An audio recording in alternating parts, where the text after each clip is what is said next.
1.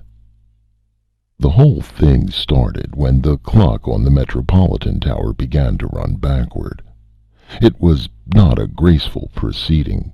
The hands had been moving onward in their customary deliberate fashion, slowly and thoughtfully, but suddenly the people in the offices near the clock's face heard an ominous creaking and groaning. There was a slight, hardly discernible shiver through the tower, and then something gave with a crash. The big hands on the clock began to move backward. Immediately after the crash, all the creaking and groaning ceased, and instead the usual quiet again hung over everything. One or two of the occupants of the upper offices put their heads out into the halls, but the elevators were running as usual, the lights were burning, and all seemed calm and peaceful. The clerks and stenographers went back to their ledgers and typewriters, the business callers returned to the discussion of their errands, and the ordinary course of business was resumed. Arthur Chamberlain was dictating a letter to Estelle Woodward, his sole stenographer. When the crash came, he paused, listened, and then resumed his task. It was not a difficult one. Talking to Estelle Woodward was at no time an onerous duty, but it must be admitted that Arthur Chamberlain found it difficult to keep his conversation strictly upon business. He was at this time engaged in dictating a letter to his principal creditors, the Gary and Milton Company, explaining that their demand for the immediate payment of the installment then due upon his office furniture was untimely and unjust. A young and budding engineer in New York never has too much money, and when he is young, as Arthur Chamberlain was, and as fond of pleasant company, and not too fond of economizing, he is liable to find all demands for payment untimely, and he usually considers them unjust as well. Arthur finished dictating the letter and sighed. "Miss Woodward," he said regretfully, "I am afraid I shall never make a successful man." Miss Woodward shook her head vaguely. She did not seem to take his remark very seriously, but then she had learned never to take any of his remarks seriously. She had been puzzled at first by his manner of treating everything with a half-joking pessimism, but now ignored it. She was interested in her own problems. She had suddenly decided that she was going to be an old maid, and it bothered her. She had discovered that she did not like anyone well enough to marry, and she was in her 22nd year. She was not a native of New York, and the few young men she had met there she did not care for. She had regretfully decided she was too finicky, too fastidious, but could not seem to help herself. She could not understand their absorption in boxing and baseball, and she did not like the way they danced. She had considered the matter and decided that she would have to reconsider her former opinion of women who did not marry. Heretofore she had thought there must be something the matter with them. Now she believed that she would come to their own estate, and probably for the same reason. She could not fall in love, and she wanted to. She read all the popular novels and thrilled at the love scenes contained in them, but when any of the young men she knew became in the slightest degree sentimental, she found herself bored, and disgusted with herself for being bored. Still, she could not help it, and was struggling to reconcile herself to a life without romance. She was far too pretty for that, of course, and Arthur Chamberlain often longed to tell her how pretty she really was, but her abstracted air held him at arm's length. He lay back at ease in his swivel chair and considered, looking at her with unfeigned pleasure. She did not notice it, for she was so much absorbed in her own thoughts that she rarely noticed anything he said or did when they were not in the line of her duties. "Miss Woodward," he repeated, "I said I think I'll never make a successful man. Do you know what that means?" She looked at him mutely, polite inquiry in her eyes. "It means," he said gravely, "that I'm going broke. Unless something turns up in the next 3 weeks, or a month at the latest, I'll have to get a job." "And that means?" she asked. "All this will go to pot," he explained with a sweeping gesture. "I thought I'd better tell you as much in advance as I could." You mean you're going to give up your office and me?" she asked, a little alarmed. "Giving you up will be the harder of the two," he said with a smile, "but that's what it means. You'll have no difficulty finding a new place with 3 weeks in which to look for one. But I'm sorry."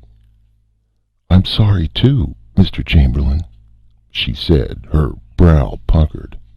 She was not really frightened, because she knew she could get another position, but she became aware of rather more regret than she had expected. There was silence for a moment. "Jove," said Arthur suddenly, "it's getting dark, isn't it?" It was. It was growing dark with unusual rapidity. Arthur went to his window and looked out. "Funny," he remarked in a moment or two. "Things don't look just right down there somehow. There are very few people about." He watched in growing amazement. Lights came on in the streets below, but none of the buildings lighted up. It grew darker and darker. "It shouldn't be dark at this hour," Arthur exclaimed. Estelle went to the window by his side. "It looks awfully queer," she agreed. "It must be an eclipse or something." They heard doors open in the hall outside, and Arthur ran out. The halls were beginning to fill with excited people. "What on earth's the matter?" asked a worried stenographer. "Probably an eclipse," replied Arthur, "only it's odd we didn't read about it in the papers." He glanced along the corridor. No one else seemed better informed than he, and he went back into his office. Estelle turned from the window as he appeared. "The streets are deserted," she said in a puzzled tone. "What's the matter? Did you hear?" Arthur shook his head and reached for the telephone. "I'll call up and find out," he said confidently. He held the receiver to his ear. "What the—" he exclaimed. "Listen to this." A small-sized roar was coming from the receiver. Arthur hung up and turned a blank face upon Estelle. "Look," she said suddenly, and pointed out the window. All the city was now lighted up, and such of the signs as they could see were brilliantly illuminated. They watched in silence. The streets once more seemed filled with vehicles. They darted along, their headlamps lighting up the roadway brilliantly. There was, however, something strange even about their motion. Arthur and Estelle watched in growing amazement and perplexity. Are you seeing what I'm seeing?" asked Estelle, breathlessly. "I see them going backward." Arthur watched and collapsed into his chair. "For the love of Mike!" he exclaimed softly. Chapter 2. He was roused by another exclamation from Estelle. "It's getting light again," she said. Arthur rose and went eagerly to the window. The darkness was becoming less intense, but in a way Arthur could hardly credit. Far to the west, over beyond the Jersey hills, easily visible from the height at which Arthur's office was located, a faint light appeared in the sky, grew stronger, and then took on a reddish tint. That in turn grew deeper, and at last the sun appeared, rising unconcernedly in the west. Arthur gasped. The streets below continued to be thronged with people and motor cars. The sun was traveling with extraordinary rapidity. It rose overhead, and as if by magic the streets were thronged with people. Everyone seemed to be running at top speed. The few teams they saw moved at a breakneck pace, backward. In spite of the suddenly topsy-turvy state of affairs, there seemed to be no accidents. Arthur put his hands to his head. "Miss Woodward," he said pathetically, "I'm afraid I've gone crazy. Do you see the same things I do?" Estelle nodded, her eyes wide open. "What is the matter?" she asked helplessly. She turned again to the window. The square was almost empty once more. The motor cars still traveling about the streets were going so swiftly that they were hardly visible. Their speed seemed to increase steadily. Soon it was almost impossible to distinguish them, and only a grayish blur marked their paths along Fifth Avenue and 23rd Street. It grew dusk, and then rapidly dark. As their office was on the western side of the building, they could not see that the sun had sunk in the east, but subconsciously they realized that this must be the case.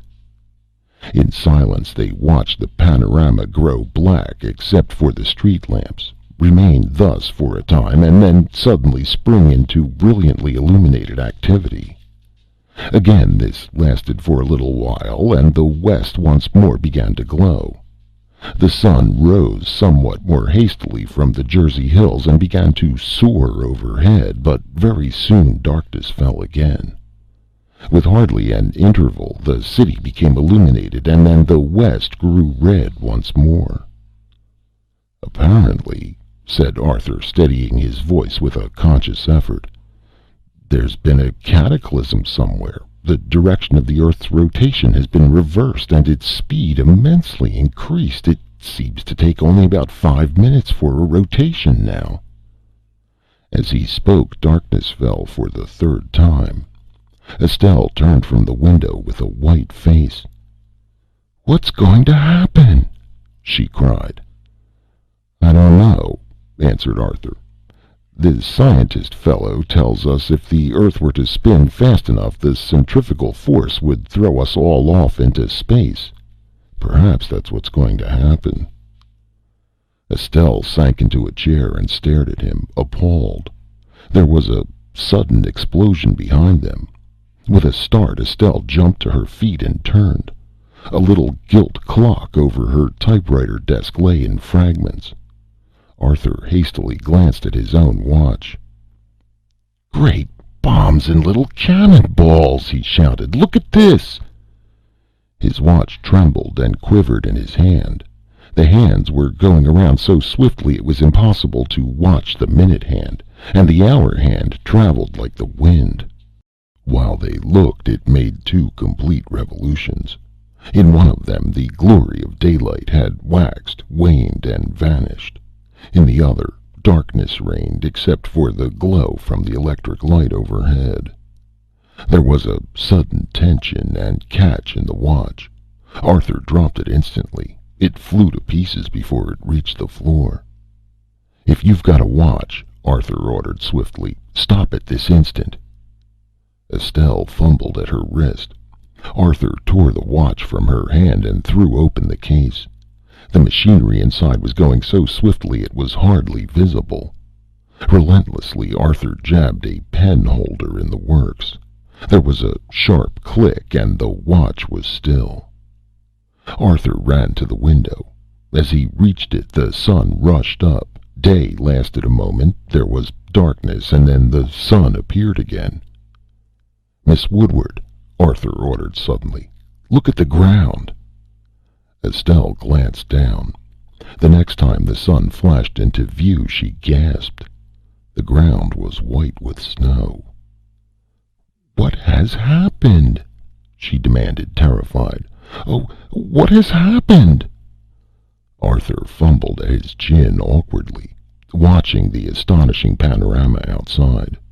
There was hardly any distinguishing between the times the sun was up and the times it was below now. As the darkness and light followed each other so swiftly, the effect was the same as one of the old flickering motion pictures.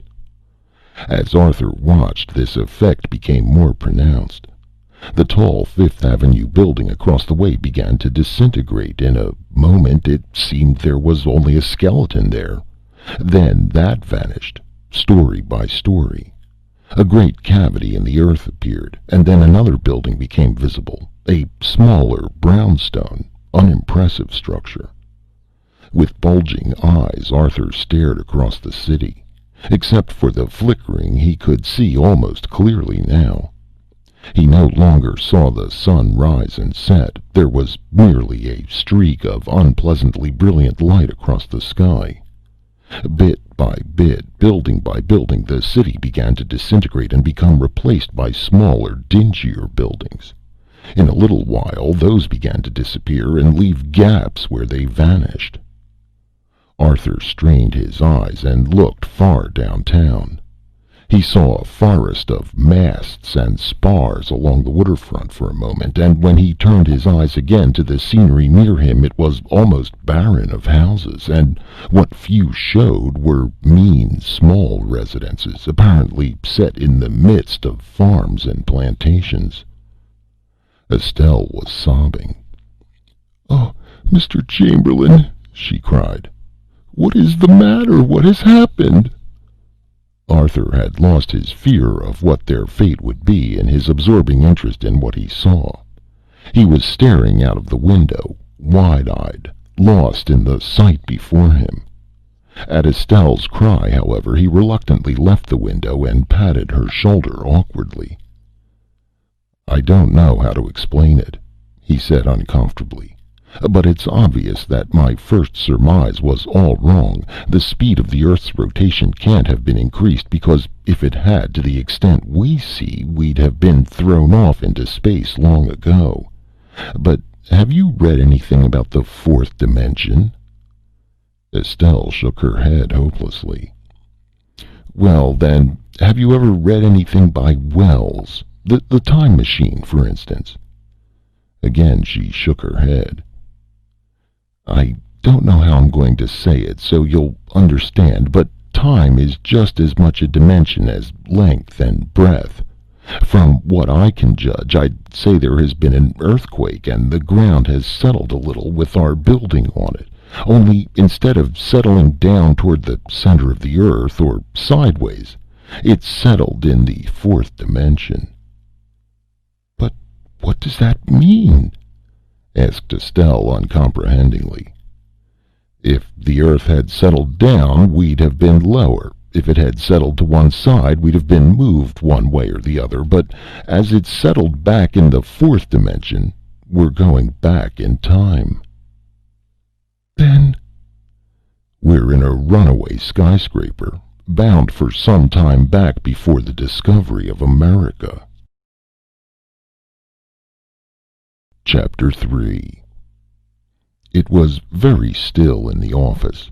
Except for the flickering outside, everything seemed very much as usual. The electric light burned steadily, but Estelle was sobbing with fright, and Arthur was trying vainly to console her.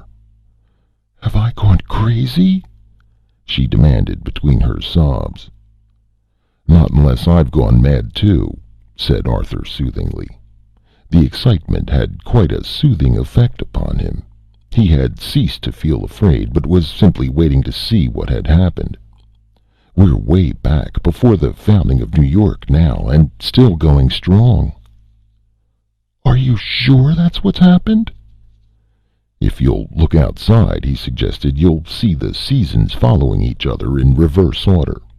One moment the snow covers all the ground, then you catch a glimpse of autumn foliage, then summer follows, and next, spring." Estelle glanced out the window and covered her eyes. "Not a house," she said despairingly. "Not a building. Nothing. Nothing. Nothing." Arthur slipped his arm about her and patted hers comfortingly.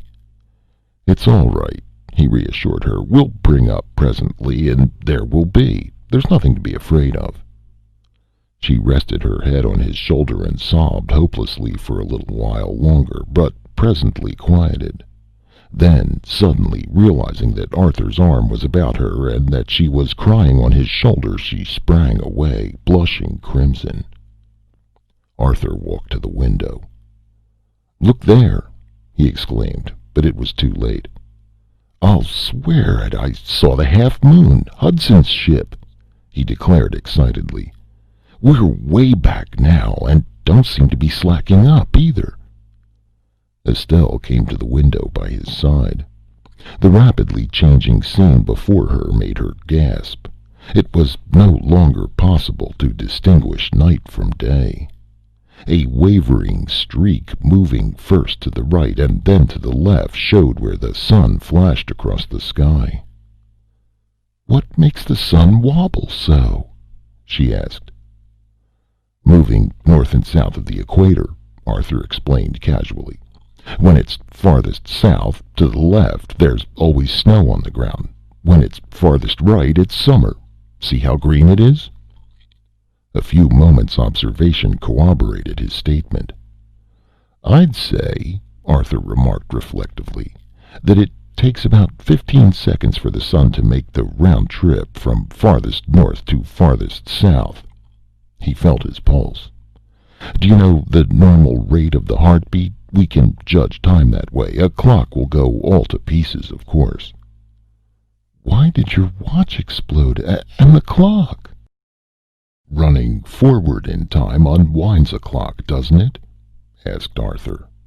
"It follows, of course, that when you move it backwards in time, it winds up. When you move it too far back, you wind it so tightly that the spring just breaks to pieces." He paused a moment, his fingers on his pulse. "Yes, it takes about 15 seconds for all the 4 seasons to pass. That means we're going backwards in time about 4 years a minute.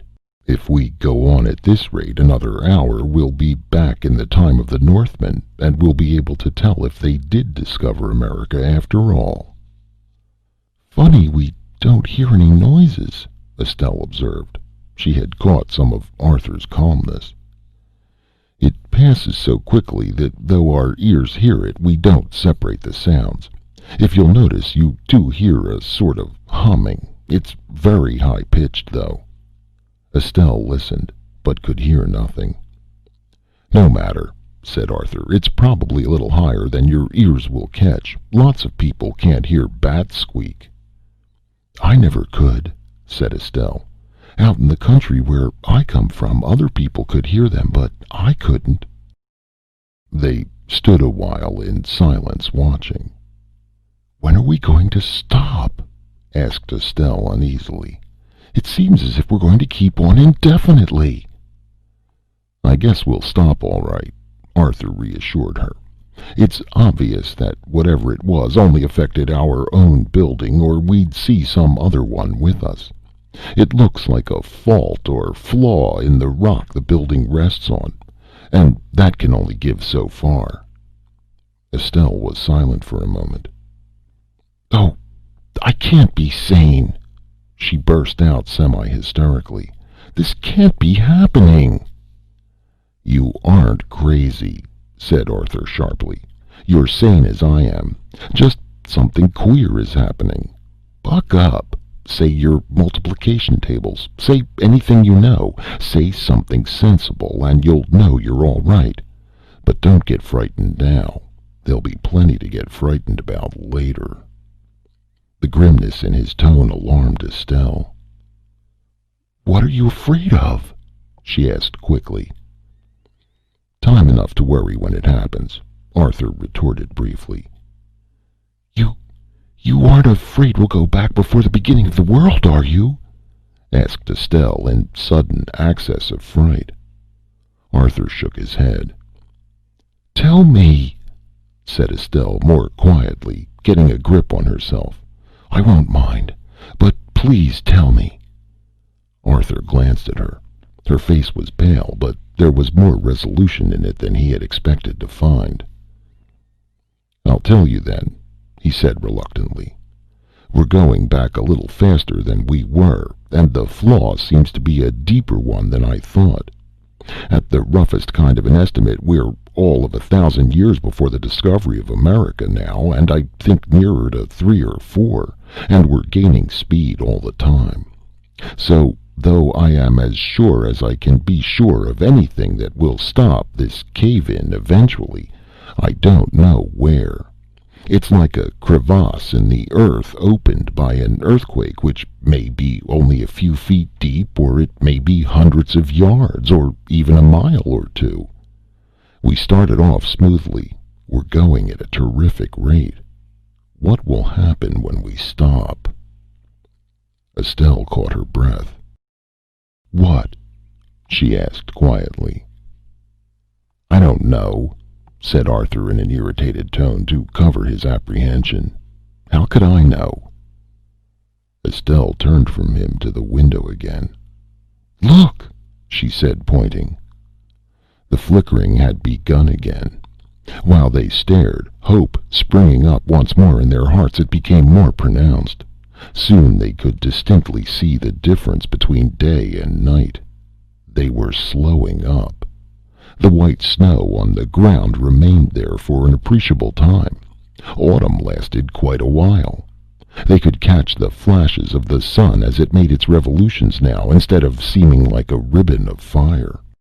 At last, day lasted all of 15 or 20 minutes. It grew longer and longer. Then half an hour, then an hour.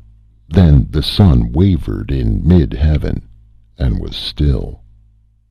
Far below them, the watchers in the tower of the skyscraper saw trees swaying and bending in the wind. Though there was not a house or a habitation to be seen, and a dense forest covered all of Manhattan Island, such of the world as they could see looked normal. Wherever, or rather in whatever epoch of time they were, they had arrived. Chapter 4.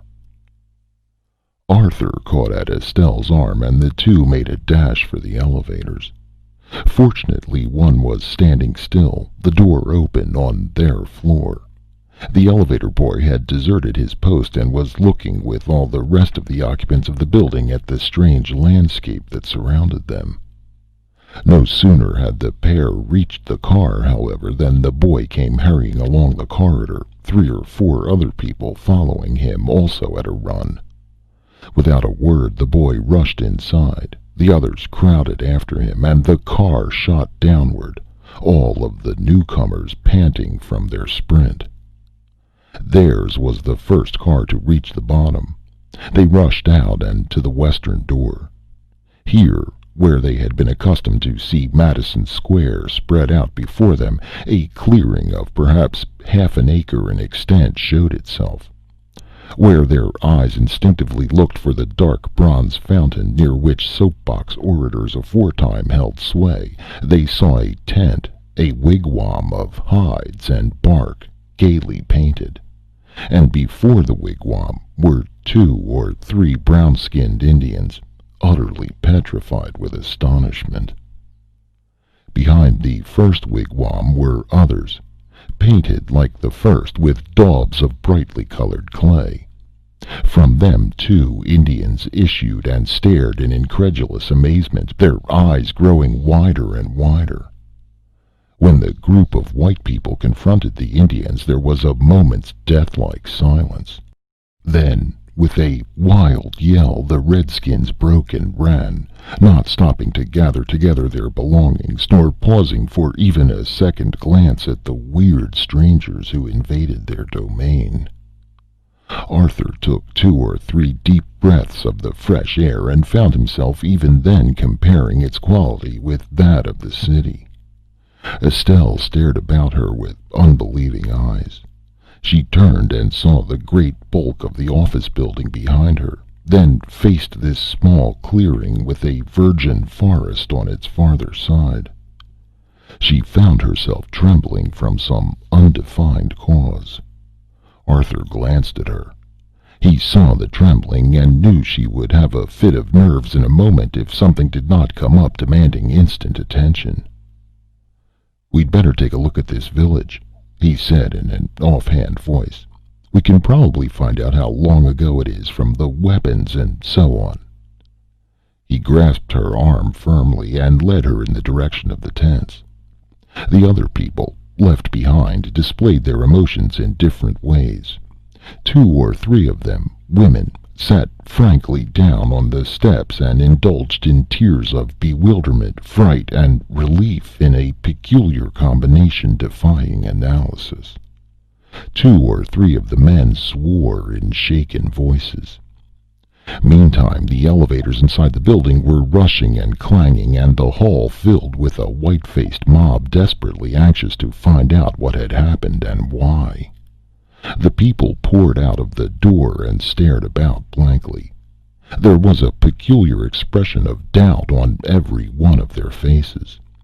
Each one was asking himself if he were awake, and having proved that by pinches openly administered, the next query was whether they had gone mad. Arthur led Estelle cautiously among the tents. The village contained about a dozen wigwams. Most of them were made of strips of birch bark, cleverly overlapping each other. The seams were cemented with gum. All had hide flaps for doors, and 1 or 2 were built almost entirely of hides, sewn together with strips of sinew. Arthur made only a cursory examination of the village. His principal motive in taking Estelle there was to give her some mental occupation to ward off the reaction from the excitement of the cataclysm. He looked into 1 or 2 of the tents and found merely couches of hides with minor domestic utensils scattered about. He brought from one tent a bow and quiver of arrows. The workmanship was good, but very evidently the maker had no knowledge of metal tools. Arthur's acquaintance with archaeological subjects was very slight, but he observed that the arrowheads were chipped and not rubbed smooth. They were attached to the shafts with strips of gut or tendon. Arthur was still pursuing his investigations when a sob from Estelle made him stop and look at her. "Oh, what are we going to do?" she asked tearfully. "What are we going to do? Where are we?" "You mean, when are we?" Arthur corrected with a grim smile. "I don't know. Way back before the discovery of America, though. You can see in everything in the village that there isn't a trace of European civilization. I suspect that we are several thousand years back. I can't tell, of course, but this pottery makes me think so. See this bowl?" He pointed to a bowl of red clay lying on the ground before one of the wigwams.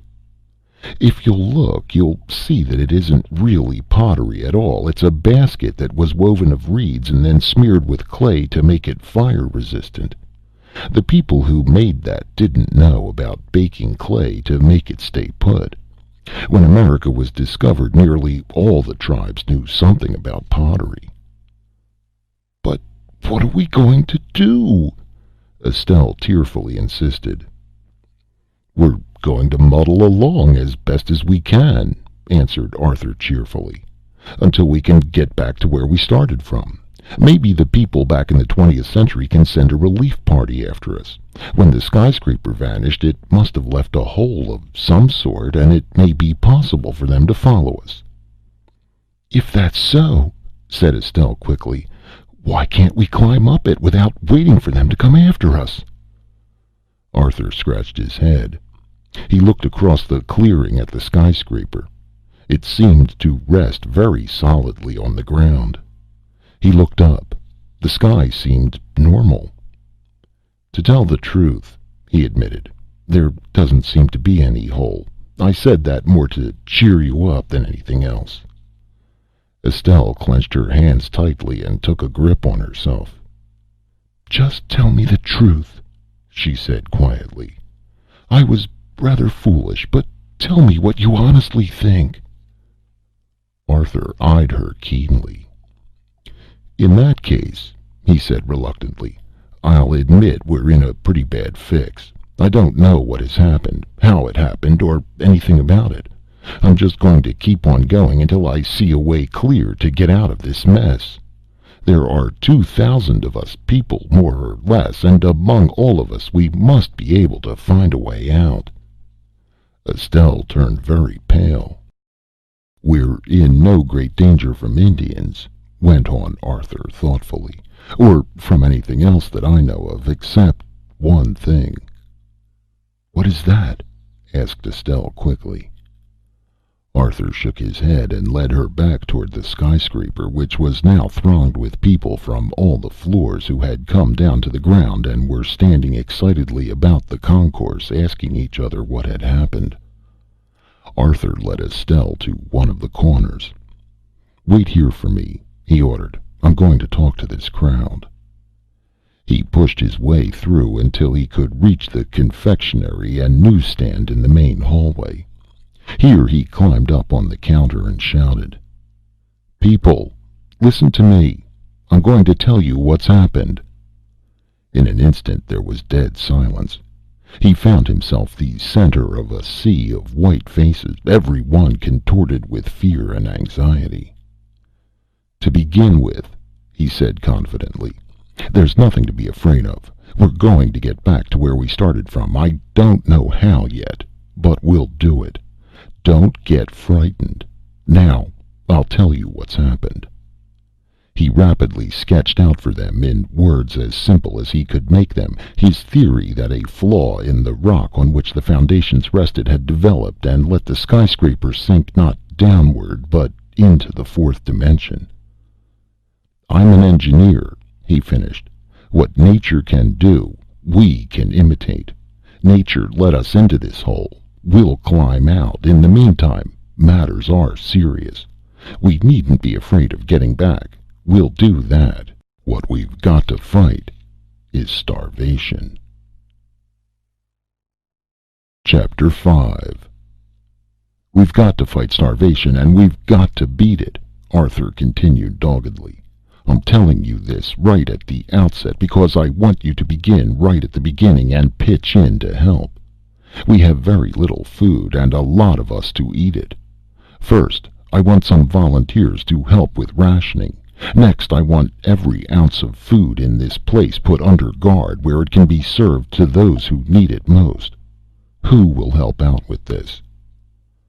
The swift succession of shocks had paralyzed the faculties of most of the people there, but half a dozen moved forward.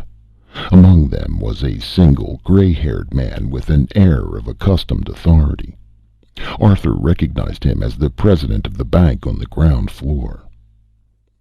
"I don't know who you are or if you're right in saying what has happened," said the gray-haired man, "but I see something's got to be done, and, well, for the first time, I'll take your word for what that is. Later on, we'll thrash out this matter." Arthur nodded. He bent over and spoke in a low voice to the gray-haired man, who moved away. "Grayson, Walters, Terhune, Simpson, and Forsyth, come here," the gray-haired man called at the doorway. A number of men began to press dazedly toward him. Arthur resumed his harangue.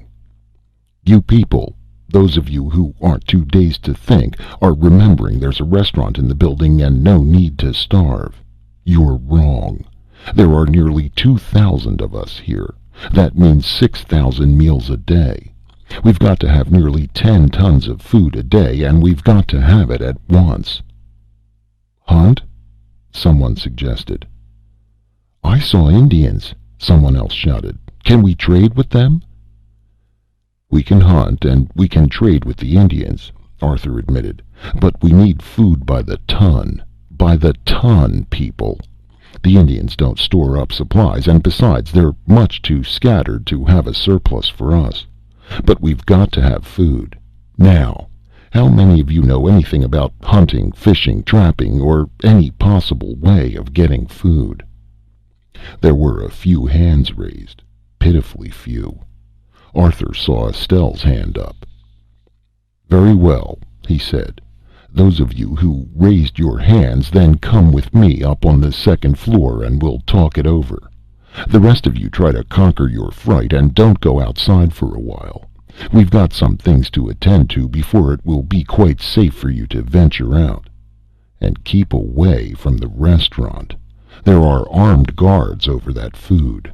Before we pass it out indiscriminately, we'll see to it there's more for tomorrow and the next day."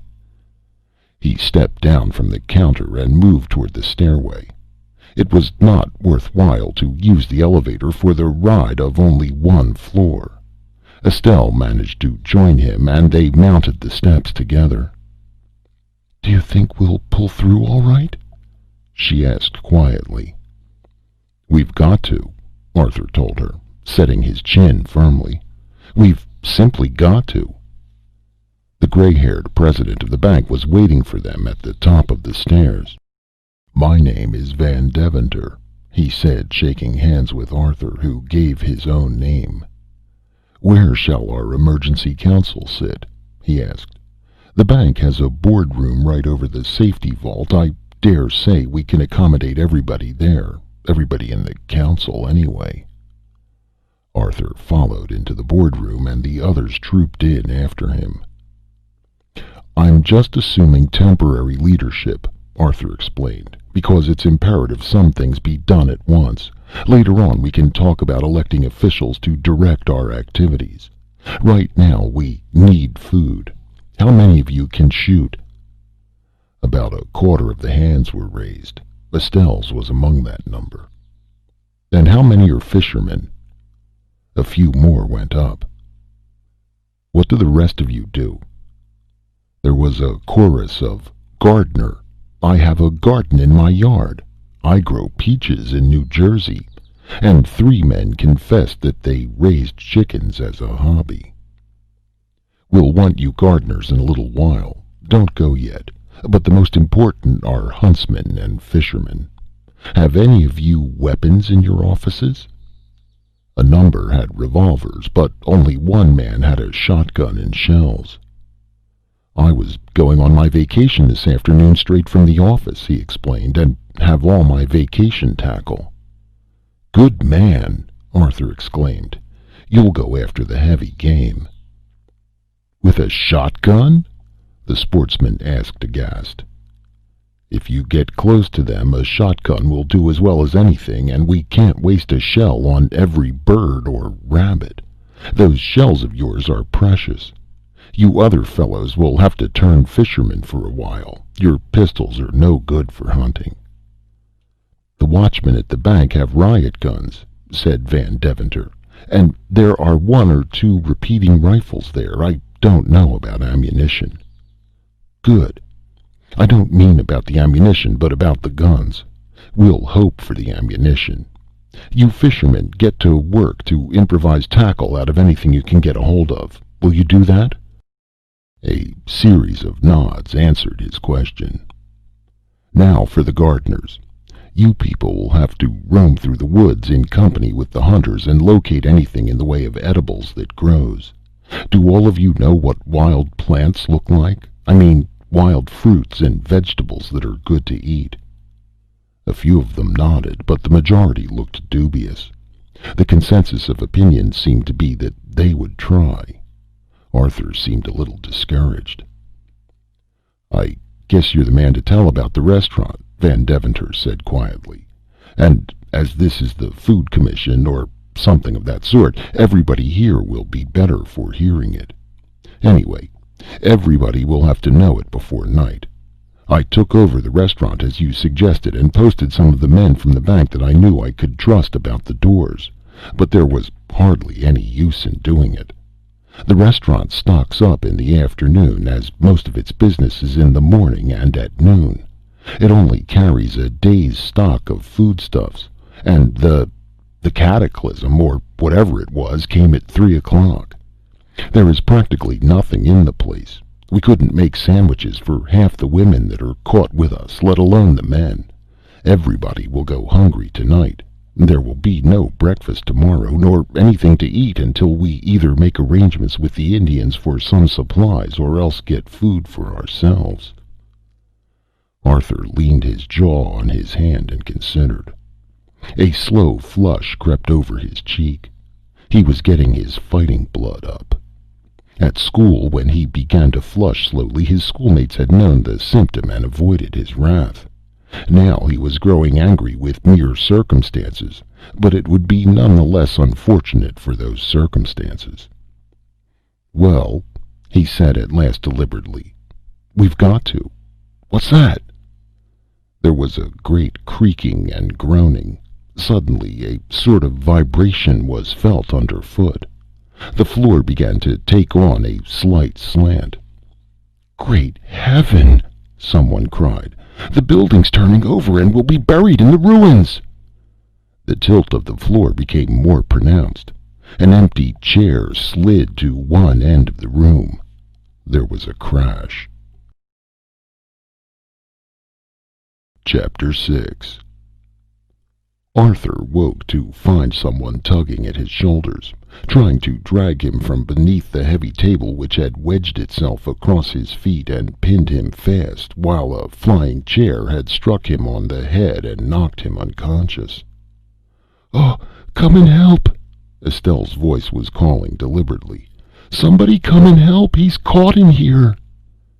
She was sobbing in a combination of panic and some unknown emotion. "Help me, please!" she gasped. Then her voice broke despondently, but she never ceased to tug ineffectually at Chamberlain, trying to drag him out of the mass of wreckage. Arthur moved a little dazedly.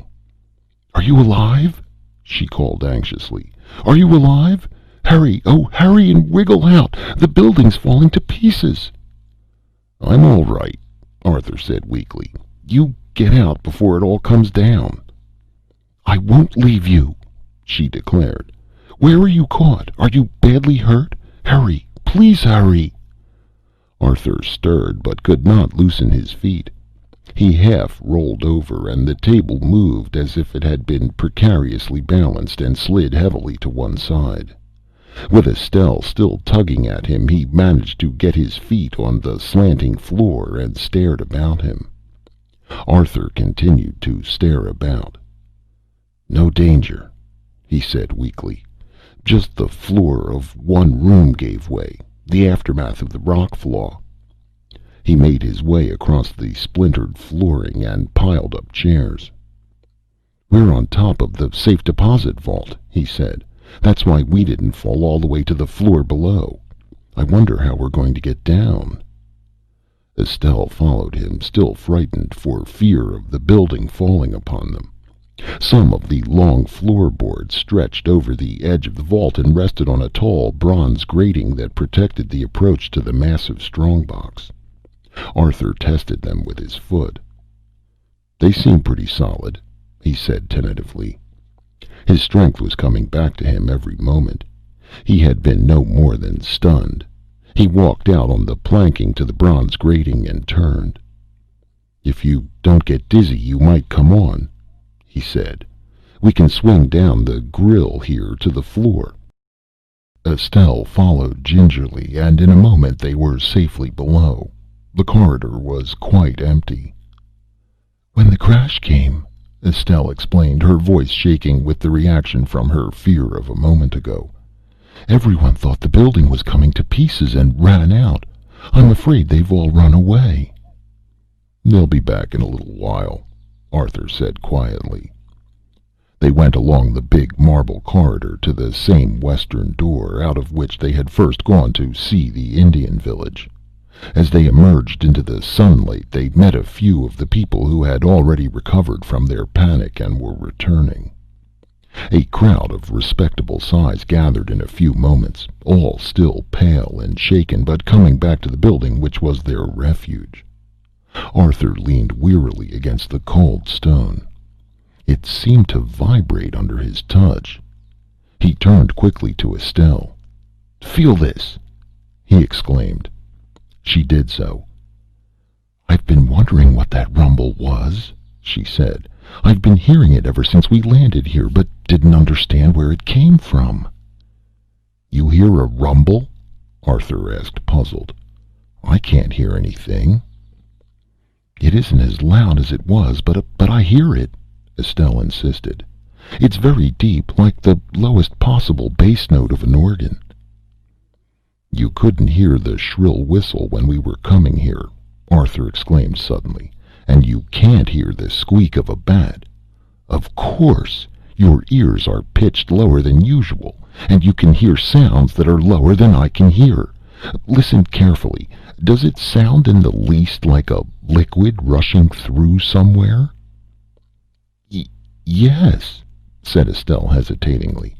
"Somehow, I don't quite understand how, it gives me the impression of a tidal flow, or something of that sort." Arthur rushed indoors. When Estelle followed him, she found him excitedly examining the marble floor about the base of the vault. "It's cracked," he said excitedly. "It's cracked! The vault rose all of an inch." Estelle looked and saw the cracks. "What does it mean?" "It means we're going to get back where we belong," Arthur cried jubilantly. "It means I'm on the track of the whole trouble. It means everything's going to be all right." He prowled about the vault exultantly, noting exactly how the cracks in the flooring ran and seeing in each a corroboration of his theory. "I'll have to make some inspections in the cellar," he went on happily, "but I'm nearly sure I'm on the right track and can figure out a corrective." "How soon can we hope to start back?" asked Estelle eagerly. Arthur hesitated, then a great deal of excitement ebbed from his face, leaving it rather worried and stern. "It may be a month or 2 months or a year," he answered gravely. "I don't know. If the first thing I try will work, it won't be long. If we have to experiment, I daren't guess how long we may be. But," his chin set firmly, "we're going to get back." Estelle looked at him speculatively. Her own expression grew a little worried, too. "But in a month," she said dubiously, there is hardly any hope of our finding food for 2,000 people for a month, is there?" "We've got to," Arthur declared. "We can't hope to get that much food from the Indians. It will be days before they'll dare to come back to their village, if they ever come.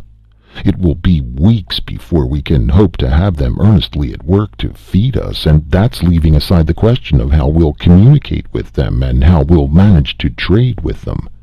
Frankly, I think everybody is going to have to draw his belt tight before we get through. If we do, some of us will get along anyway." Estelle's eyes opened wide as the meaning of his last sentence penetrated her mind. "You mean that all of us won't—" "I'm going to take care of you," Arthur said gravely. "But there are liable to be lively doings around here when people begin to realize they're really in a tight fix for food. I'm going to get Van Deventer to help me organize a police band to enforce martial law. We mustn't have any disorder, that's certain, and I don't trust a city-bred man in a pinch unless I know him." He stooped and picked up a revolver from the floor, left there by one of the bank watchmen when he fled in the belief that the building was falling. Chapter 7. Arthur stood at the window of his office and stared out toward the west. The sun was setting, but upon what a scene! Where from this same window Arthur had seen the sun setting behind the Jersey hills, all edged with the angular roofs of factories with their chimneys emitting columns of smoke, he now saw the same sun sinking redly behind a mass of luxuriant foliage. And where he was accustomed to look upon the tops of high buildings, each entitled to the name of skyscraper, he now saw miles and miles of waving green branches.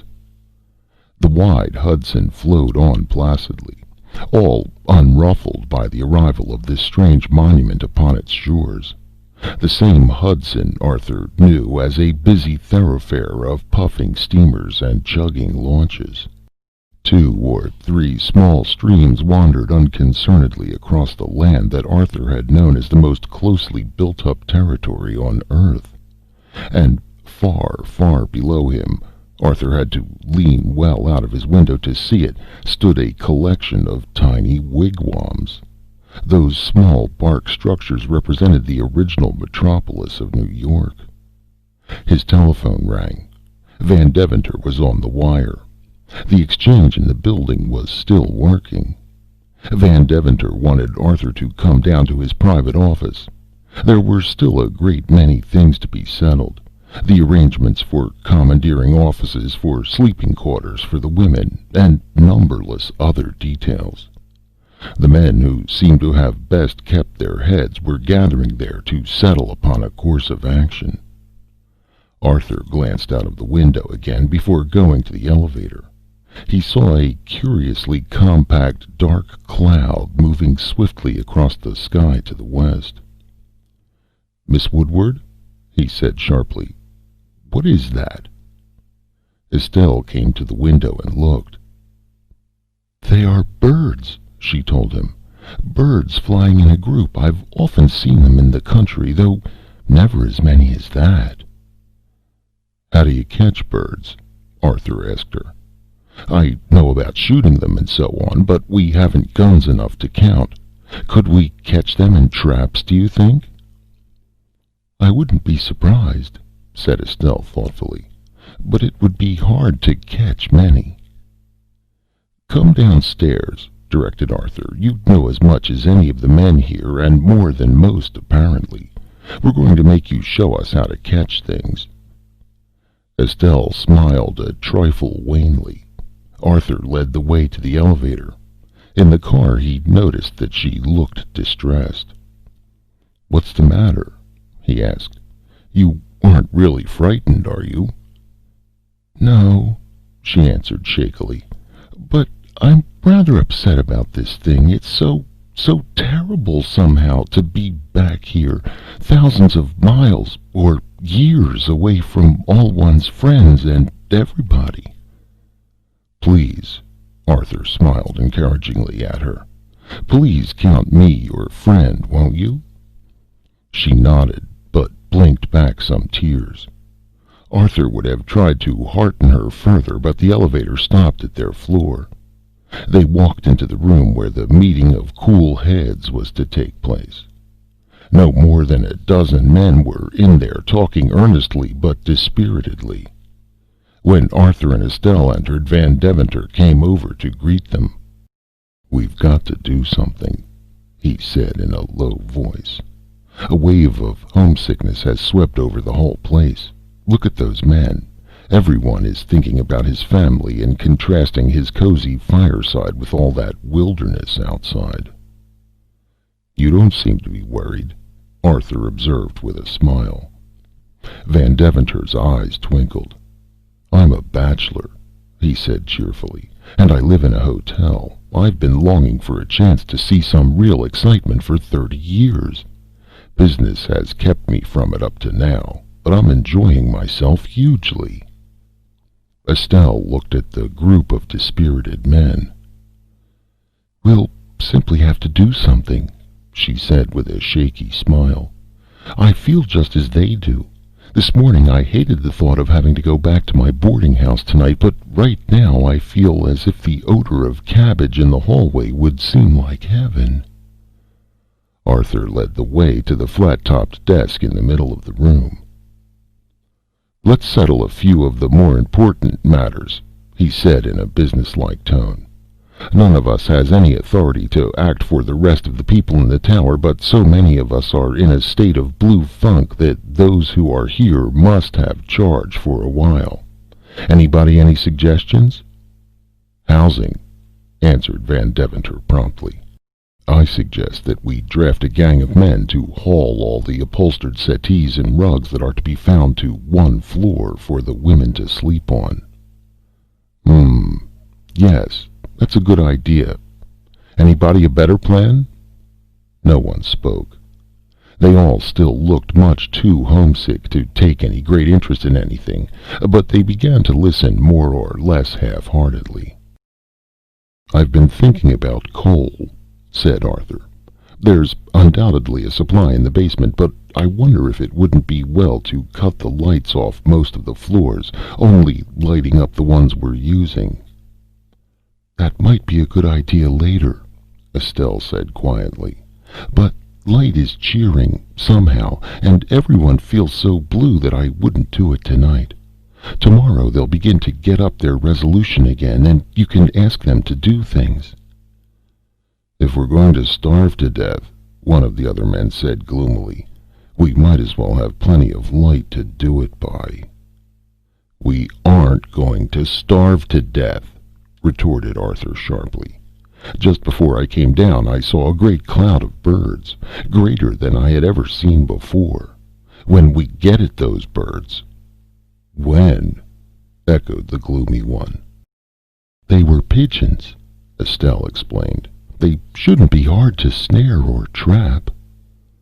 "I usually have my dinner by now," the gloomy one protested, "and I'm told I won't get anything tonight." The other men began to straighten their shoulders. The peevishness of one of their number seemed to bring out their latent courage. "Well, we've got to stand it for the present," one of them said, almost philosophically. "What I'm most anxious about is getting back. Have we any chance?" Arthur nodded emphatically. "I think so. I have a sort of idea as to the cause of our sinking into the fourth dimension, and when that is verified, a corrective can be looked for and applied." "How long will that take?" "Can't say," Arthur replied frankly. "I don't know what tools or what materials or what workmen we have, and what's rather more to the point, I don't even know what work will have to be done. The pressing problem is food." "Oh, bother the food," someone protested impatiently. "I don't care about myself. I can go hungry tonight. I want to get back to my family." "That's all that really matters," a chorus of voices echoed. "We'd better not bother about anything else until we find we can't get back.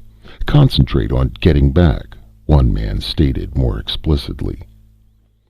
"Look here," said Arthur incisively. "You've a family, and so have a great many of the others in the tower. But your family, and everybody else's family, has got to wait. As an inside limit, we can hope to begin to work on the problem of getting back when we're sure there's nothing else going to happen. I tell you quite honestly that I think I know what is the direct cause of this catastrophe, and I'll tell you even more honestly that I think I'm the only man among us who can put this tower back where it started from. And I'll tell you most honestly of all that any attempt to meddle at this present time with the forces that let us down here will result in a catastrophe considerably greater than the one that happened today." "Well, if you're sure," someone began reluctantly. "I am so sure that I'm going to keep to myself the knowledge of what will start those forces to work again," Arthur said quietly. "I don't want any impatient meddling. If we start them too soon, God only knows what will happen.